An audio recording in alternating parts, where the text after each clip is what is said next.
What's up, everyone? Welcome to the January 11th edition of FanDuel Tournament Plays presented by Jock Market. I'm your host, Adam Scherer. You can find me on Twitter at ShipMyMoneyDFS. And as a reminder, use the code Awesemo and receive a 100% deposit bonus up to $50 on your first deposit to Jock Market. Today, we're going to take a look at 5 of the top tournament options on FanDuel. Keep in mind that news does change things throughout the day. Ownership projections and player projections are likely to change. Be sure to tune in to the deeper dive and live before lock from 5 p.m. Eastern until 7 p.m. Eastern on our YouTube channel for more up-to-date information. But for now, taking a look at 5 of the top tournament options as it stands right now. Number 5, Isaiah Stewart, $5,000 power forward, projected for 9% ownership, 13% chance of being in the optimal lineup.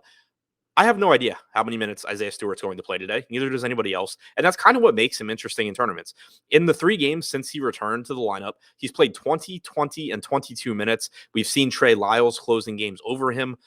That's relatively likely to happen again today. I mean, it's what we've seen in recent games. There's no real reason to think that it suddenly changes today. But at the same time, if you take a longer term view and you kind of try and think about it like a month from now, looking back, chances are we haven't seen Trey Lyles close every single game over Isaiah Stewart. There's probably a good amount of games mixed in where Isaiah Stewart gets those fourth quarter minutes and he gets 26 or 28 minutes. So in tournaments, especially on a slate like this, where there's not a lot of really good value, people are going to be playing a lot of just really mediocre low point per minute guys, guys that project to play 22, 24 minutes in order to fit studs into their lineup. Going to somebody like Isaiah Stewart makes sense, especially where he is power forward eligible on FanDuel. He's averaged 0.9 FanDuel points per minute this season. He does give you a high ceiling if he happens to get those fourth quarter minutes.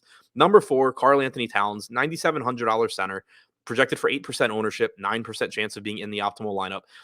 It's kind of tough to prioritize Towns here because Nikola Jokic is by far the top projected player on the slate. There's plenty of other good centers as well. You can only roster one on FanDuel, but there is a lack of quality value at the bottom end tonight. And so going to somebody like Towns that at least has the ability to give you 70 fantasy points in a really good game, is one way that you can get a little bit more upside into your lineup because it allows you to balance out the bottom end of your lineup.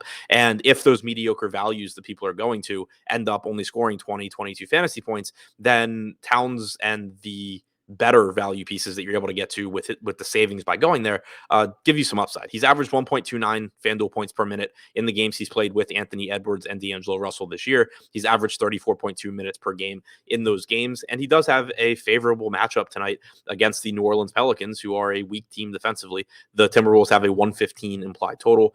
Towns has a very high ceiling tonight. Number 3, sticking with the Timberwolves, Jared Vanderbilt, $6,300 power forward, a little bit more expensive than I'm comfortable with, but that's why he's only projected for 12% ownership. He has a 15% chance of being in the optimal lineup. In 19 games started alongside Karl-Anthony Towns this season, Vanderbilt has a 20.2% rebounding percentage. He's averaged 26.7 minutes per game, and he's averaged 1.08 FanDuel points per minute. If he gets to around 30 minutes tonight, which is certainly possible, he still has the potential to give you a big game at only $6,300 and relatively low ownership. Number 2, Chris Paul, $8,100 point guard, 16% projected ownership, 18% chance of being in the optimal lineup. He's averaged 32 minutes per game and 1.14 FanDuel points per minute in the games that he's played with Devin Booker and with DeAndre Ayton this season. He has a 42.2% assist percentage in those games. You could get a couple more minutes tonight with Phoenix a little bit shorthanded, no Cameron Johnson. So you could see, Paul get up to 34 minutes or so in a game against Toronto where the Suns have a 114 implied total. And then number 1, Nikola Jokic, projected for 33% ownership, 34% chance of being in the optimal lineup. The main reason I'm mentioning him is that despite an $11,400 price tag, he still has the highest chance of being in the optimal lineup tonight on FanDuel. That's pretty unusual, one, for a player that is that expensive. Typically, the guys that are the most likely to be in the optimal lineup tend to be the quote-unquote value plays that are a little bit cheaper and really underpriced. But 2, a center on FanDuel where you can only roster 1, for him to be the highest, to have the highest chance of being in the optimal lineup really says a lot. Jokic just played 4 games this year without Will Barton and without Michael Porter Jr.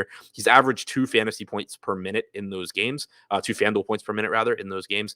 Total in 284 minutes played without Barton or Porter on the floor, Jokic has averaged 1.84 FanDuel points per minute this season.